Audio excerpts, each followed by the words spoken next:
Good evening friends, मैं हूं आपकी दोस्त और होस्ट स्मिता। आप सभी का ईवी ड्राइव द फ्यूचर में बहुत बहुत स्वागत है। आज हम दिल्ली के करोल बाग स्थित एसयू ऑटोमोटिव इंडिया के ब्रांड नेम टीएनआर के ऑफिस में हैं। सर, पहले तो आपका बहुत बहुत स्वागत है हमारे चैनल में। अपने चैनल के माध्यम से ये जानना चाहती हूँ कि सर पहले तो थोड़ा सा इंट्रोडक्शन बताइए अपना और अपनी कंपनी के बारे में। मैं त्रिलोक मित्तल। आज से 6 साल पहले हम लोग इलेक्ट्रिक व्हीकल्स की फील्ड में आए। उसके बाद हमने देखा भारत में ये फील्ड नहीं है। उसके लिए हमने चाइना से, जो चाइना की बहुत ही बेहतरीन कंपनियां हैं, सीवाई और दाताई, उनके साथ मिलकर हमने काम शुरू किया। दोनों कंपनियों के हम भारत के लिए ऑथराइज एजेंट हैं। उनसे पुर्जे मंगाकर हम इलेक्ट्रिक वाहन निर्माताओं को सेल करते हैं, जो कि एक बहुत ही सराहनीय काम है। कंपनियां हमें उस बात के लिए शाबाशी देती हैं कि हम लोग असली पुर्जे बेचते हैं। ये जैसे आपका ब्रांड एसयू ऑटोमोटिव है, इसमें टीएनआर आपका ब्रांड नेम है। आप क्योंकि उसके फाउंडर हैं, मैं उस टीएनआर के बारे में ब्रॉड में जानना चाहती हूँ। टीएनआर ब्रांड हमारा 20 साल पुराना ब्रांड है। पहले जब हम लोग व्यापार में आए थे, टीएनआर नाम से हम लोग बैरिंग मंगाते थे, कारों के पुर्जे मंगाते थे, मोटरसाइकिल के पुर्जे मंगाते थे। धीरे धीरे जब इस इलेक्ट्रिक वाहनों के युग का शुरुआत हुआ, तभी से ये ब्रांड हमारा चला आ रहा है। और कुछ पुर्जे हम आज इलेक्ट्रिक वाहनों के लिए भी हम टीएनआर ब्रांड में भी मंगाते हैं। सर, ये इलेक्ट्रिक व्हीकल्स में, बिजनेस में आपने क्या क्या चीज़ें इसमें शामिल कर रखी हैं अपने इस एसयू ऑटोमोटिव में? इलेक्ट्रिक व्हीकल के बिजनेस में मुख्यतः मोटर, कंट्रोलर, डिफरेंशियल, ये 3 एसेंशियल पार्ट्स हैं जिनका भारत में निर्माण लगभग ना के बराबर होता है। इन तीनों पुर्जों को हम चाइना की सीवाई छांगयुन कंपनी से मंगाते हैं और दाताई से मंगाते हैं, क्योंकि इन पुर्जों का भारत में अभाव है। और यहाँ के जो मैन्युफैक्चर हैं, जो यहाँ की वातावरण है, जो यहाँ की सड़कें हैं, उसके मुताबिक अच्छी क्वालिटी के पुर्जे ही चल पाते हैं, जिससे कि गरीब आदमी को कम से कम नुकसान हो और सफ़र और उसकी रोजी रोटी आराम से चलती रहे। सर, जैसे आपने अपना 2 व्हीलर भी मार्केट में उतारा हुआ है, तो उस 2 व्हीलर का नाम क्या है और वो उसको लेकर के आपने क्या रणनीति बनाई हुई है? ठीक पूछा आपने। 4 साल पहले हमारे मन में विचार आया कि हम टीएनआर ब्रांड से नाम से हम 2 व्हीलर बनाएं। तो तकरीबन 1 साल हमने पूरा अध्ययन किया कि किस प्रकार के 2 व्हीलर भारत में बिक रहे हैं, कैसे आने चाहिए, क्या क्या इनमें कमी पेशी हैं। तो हमने उन सबको अध्ययन करने के बाद, कड़ी मेहनत करने के बाद, आज से लगभग 3 साल पहले टीएनआर ब्रांड में 2 व्हीलर बाजार में उतारा, जिसके आज हमारे पास 8 मॉडल हैं। और निकट भविष्य में 2-3 मॉडल हम हाई स्पीड के लिए भी लेके आ रहे हैं। अच्छा जी। तो सर, जो अभी जो टीएनआर का है, जो 2 व्हीलर में है, वो इलेक्ट्रिक व्हीकल लो स्पीड का है जी। अच्छा, अभी हम लो स्पीड में ये 8 के 8 मॉडल बनाते हैं। जी। अभी 3 मॉडल हम लोग हाई स्पीड में लेके आएंगे बहुत जल्दी। अच्छा। उनमें अनुसंधान चल रहा है, रिसर्च चल रही है। जी सर, अच्छा, एक चीज और जानना चाहती थी कि सरकार की कुछ नीतियां आई हैं ईवी को लेकर के, इलेक्ट्रिक व्हीकल को लेकर के, तो सर उसमें आप क्या कहना चाहते हैं? सरकार की बहुत ही अच्छी नीतियां आ रही हैं। वो निर्माताओं को बहुत प्रोत्साहित कर रही है। और जो कि आजकल भारत के वातावरण का एक ऐसा माहौल बन गया है, इतना पॉल्यूटेड होता जा रहा है, उसके लिए सरकार ने ठोस कदम उठाए। इलेक्ट्रिक वाहनों की फील्ड को बढ़ावा देने के लिए सब्सिडी फेम 2 की घोषणा करी। वो एक बहुत ही फ़ायदेमंद स्कीम है, मैन्युफैक्चर के लिए भी और कंज्यूमर के लिए भी। जी सर, एक चीज़ और बताइए सर, ये जो 2 व्हीलर के लिए सरकार जो है लगातार हम लोगों को बोल रही है कि आप 2 व्हीलर पर मतलब इलेक्ट्रिक व्हीकल पर फोकस कीजिए, इलेक्ट्रिक व्हीकल पर फोकस, लेकिन सर चार्जिंग स्टेशन अभी उतने नहीं है। जैसे कि पेट्रोल पंप हैं कि आपको तो 2-3 किलोमीटर के रेंज में मिल जाता है पेट्रोल पंप, हाँ, तो उस तरह से, और पार्किंग का भी अभी कोई इतना वो नहीं है। तो सर कैसे सोचते हैं कि ये जो है इलेक्ट्रिक 2 व्हीलर जो है या और इलेक्ट्रिक व्हीकल्स जो हैं आगे इसको प्रमोशन के लिए और कुछ सरकार को करना चाहिए, कुछ सोचना चाहिए इसके बारे में? देखिए, आपने सुना होगा, आवश्यकता आविष्कार की जननी होती है।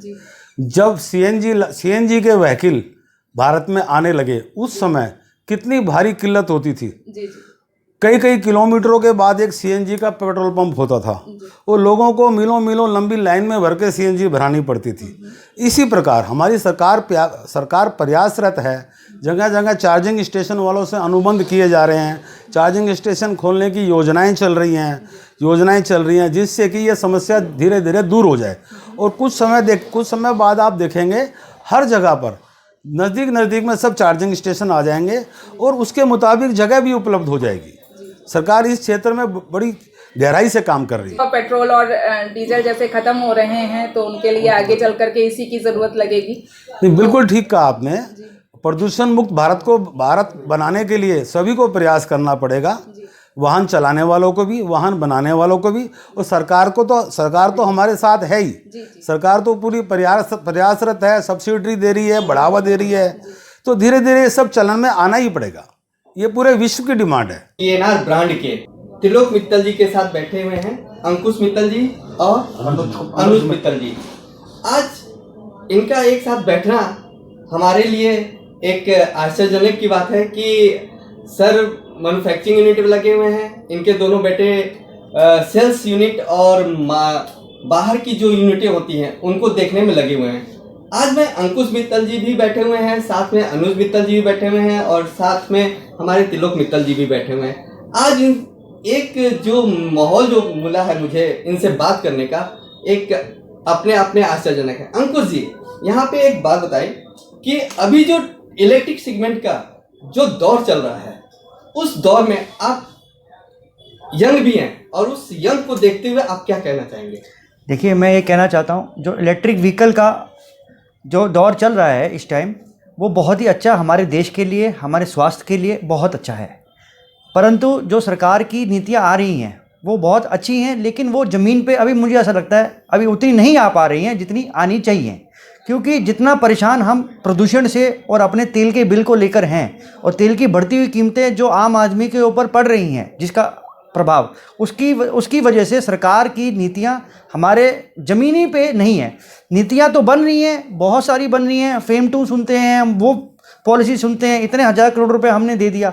लेकिन मुझे ऐसा लगता है कि हमारी गवर्नमेंट को थोड़ा और एक्टिवली पार्टिसिपेट करना चाहिए। अभी हमारे यहाँ कोई भी ऐसी नीति नहीं है कि हम हाईवेज इलेक्ट्रिक बना रहे हैं, सिर्फ छोटी छोटी बातें हो रही हैं। अभी इलेक्ट्रिक स्कूटर भी बन रहे हैं, बहुत हम लोग भी बना रहे हैं, लेकिन एक वो बहुत छोटा पार्ट है। लेकिन इससे बहुत ज़्यादा करने की आवश्यकता है, जो कि एक सरकार के बड़े लेवल पे ही हो सकता है, जिसको ज़मीन पर लाने के लिए बहुत आवश्यक है। नहीं यार, सरकार तो अपने तरीके से काम कर रही है, जमीन पे जो आप बोल रहे हैं जमीन पे नहीं आ पा रही है, तो उसका मुख्य कारण क्या है? देखिए, सबसे पहले आज इलेक्ट्रिक फील्ड जब आज से 6-8 साल पहले जब भारत में आया था, उस टाइम इसकी एक्सेप्टेबिलिटी 0% थी। आज की डेट में अगर मैं एक आम आदमी नागरिक, मैं एक ई रिक्शा का स्पेयर पार्ट्स बेचता हूँ या इलेक्ट्रिक स्कूटर स्पेयर, उसकी तरफ से नहीं बोल रहा हूँ, मैं ये बता रहा हूँ ओवरऑल क्या बाजार मार्केट में ट्रेंड है। अभी भी एक्सेप्टेबिलिटी 20% ही लोगों में है कि इलेक्ट्रिक स्कूटर पे जाएं या इलेक्ट्रिक रिक्शा पे जाएं। लोग ये सोचते हैं कि हम बीच में बंद हो गया तो किधर जाएंगे। तो जो चार्जिंग स्टेशन की बात पहले भी उठी थी, उससे मैं समझता हूँ अभी वो ज़मीन पे इतना नहीं है, टाइम लगेगा, लेकिन सरकार को इसमें और मेहनत करनी चाहिए। सरकार को तो मेहनत करनी पड़ेगी। सरकार के साथ साथ जो मैन्युफैक्चरर हैं, जो डीलर्स हैं, जो कस्टमर हैं, मतलब उन्हें भी तो करना पड़ेगा। देखिए, उनका दायित्व यही है, देखिए उनका दायित्व ये है, अच्छे स्पेयर पार्ट्स बेचें, अच्छे पुर्जे बेचें, जिससे कि क्योंकि ये फील्ड ऐसी है, अभी स्टार्ट हो रहा है काम। अभी आप इलेक्ट्रिक व्हीकल का काम बहुत हो गया, लेकिन आप उसको ये नहीं कह सकते कि हर गांव हर कूचे में पहुंच गया, नहीं पहुंचा है अभी, और इसमें काम होने की आवश्यकता है हमारे एंड पे भी और सरकार के एंड पे भी। अभी तक हमने जो ऑल ओवर इंडिया मार्केट का रिसर्च हमने किया हुआ है, उसमें हम लोग सिर्फ 1% ही मार्केट कैप्चर किया हुआ है। बिल्कुल सही कह रहे हैं आप, बिल्कुल सही कह रहे हैं। ई रिक्शा मेट्रो में चल रहा है। अगर मैं यूपी की बात कर लूँ, दिल्ली की बात कर लूँ, दिल्ली में आप साउथ दिल्ली नहीं चल रहे हैं, बिल्कुल आपके कुछ मेट्रो में ई रिक्शा वहाँ नहीं चल रहे हैं। अगर हम बॉर्डर की बात कर लें, वहाँ भी ई रिक्शा नहीं चल रहे हैं। तो आपके मेनली आपके वेस्ट दिल्ली और ईस्ट दिल्ली को छोड़ दें तो बाकी दिल्ली में नहीं चल रहा।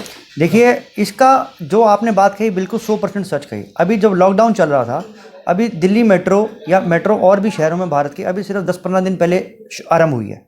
उससे पहले जो हमारा ई रिक्शा बिजनेस था वो बिल्कुल नाम मात्र का रह गया था। जितने भी हमारे मैन्युफैक्चरर कस्टमर थे वो लोग ये कहते थे, सर हम रिक्शा कहाँ बेचें, रिक्शा तो चल ही नहीं रहा है। तो इट मीन्स रिक्शा जो चल रहा है सिर्फ बस अड्डे पे, मेट्रो स्टेशन पे और रेलवे स्टेशन पे। अभी भी आज की डेट में भी रेलवे स्टेशन और बस अड्डे नहीं चालू हुए हैं, सिर्फ मेट्रो भी। और मेट्रो आप भी समझते हैं कि हमारे भारत में सिर्फ 5% शहरों में होगी, बड़े बड़े शहरों में, दिल्ली, लखनऊ, बम्बई, बड़े बड़े शहरों में है। छोटे शहरों में अभी मेट्रो नहीं चालू हुई है। तो उसके वजह से कितना, जब तक रेलवे स्टेशन और बस अड्डे नहीं चलेंगे पहले की तरह, कोरोना काल से पहले की तरह, जब तक हमारा रिक्शा बिजनेस नहीं उस रफ्तार से बढ़ सकता जितना बढ़ना चाहिए। हमारे साथ आज अनुज मित्तल जी भी हैं, ये एसयू ऑटोमोटिव के दूसरे डायरेक्टर भी हैं। जैसा कि त्रिलोक मित्तल जी ने बताया कि CYN दताई के आप ऑथराइज एजेंट भारत के लिए हैं। अब आप इस पार्ट्स को कहाँ तक भारत में विस्तार कर रहे हैं? देखिए, ऐसा है कि हमारे जो CY कंपनी के जो भी पार्ट्स हैं, क्या ना, जो कि पूरे भारत में, जाकि दिल्ली तो है ही, बाकी दिल्ली NCR हो गया, यूपी हो गया, बिहार हो गया, बंगाल हो गया, असम हो गया, काफ़ी हद तक क्या नाम हमारे पार्ट्स सभी जगह जाते हैं। जाकि CY कंपनी के हम लोग मोटर हो गई, जैसे मोटर कंट्रोलर हो गए, डिफरेंशियल्स हो गए, शॉकर्स हो गए, मुख्य आइटम यही हैं। बाकी और जो छोटे पार्ट्स हैं पूरे भारत में सभी जगह हम लोग सप्लाई करते हैं। अभी तो आप चाइना बेस्ड काम कर रहे हैं जी। फ्यूचर में आप भारत में इसको कैसे मोटर कंट्रोलर डिफरेंशियल को लॉन्च कर रहे हैं या बनाने की क्या योजना है? ये आपने बड़ी अच्छी बात करी मेरे से दीपक जी। मैं आपको बताता हूँ कि हमने इस विषय में अपने खुद के ब्रांड TNR में, जो कि हमारा 20 साल पुराना अपना ब्रांड है, उसमें हम मोटर कंट्रोलर और डिफरेंशियल उसको भारत में बनाने की भूमिका हमने सुचारू रूप से तैयार कर ली है। बहुत ही शीघ्र हमारा ये मोटर कंट्रोलर डिफरेंशियल भारत में TNR ब्रांड में, हमारे खुद के ब्रांड में मार्केट में जल्दी ही आएगा। इसका आपने फ्यूचर प्लान क्या दिल्ली NCR में करेंगे या कहीं और बाहर? हम अपने दिल्ली शहर में ही करेंगे, दिल्ली में ही लगाएंगे। हम लोगों ने सुचारू रूप से सभी इस तैयारी कर ली है कि हम दिल्ली में ही हमने सब प्लानिंग करी हुई है, जगह ली हुई है, सारा सेटअप तैयार है सर। माल वर्किंग चल रही है, वर्किंग होते ही, कंप्लीट होते ही, ये नेक्स्ट मंथ से मोस्ट प्रोबेबली हम लोग तैयारी कर देंगे इसकी दिल्ली में। तो इसका मतलब हम आगे आने वाले समय में समझे कि 6 से 1 साल में आपका अपना प्रोडक्ट हमारे इंडियन मैन्युफैक्चरिंग के लिए बहुत लाभदायक होगा। बिल्कुल होएगा जी, बिल्कुल लाभदायक होएगा।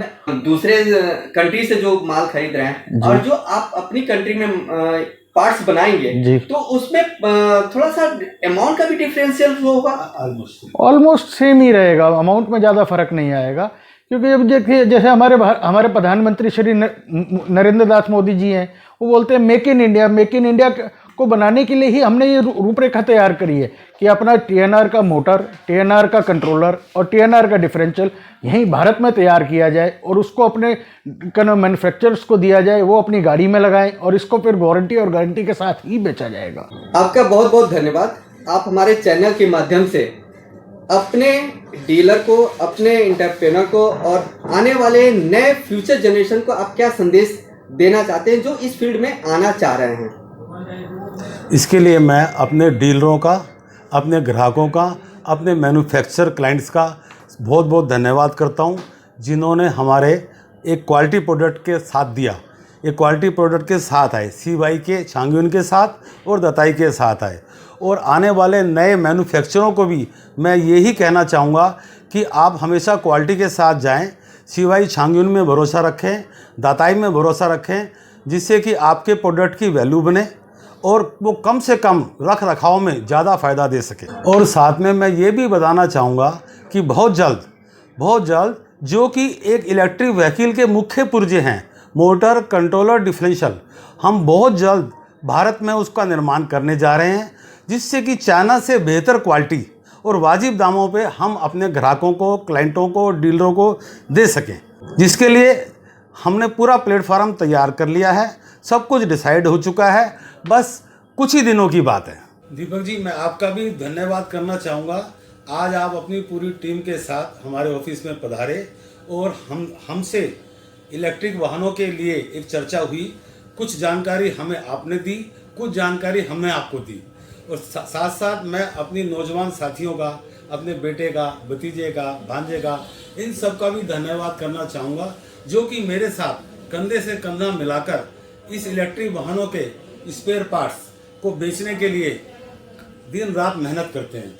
बहुत बहुत धन्यवाद आपका।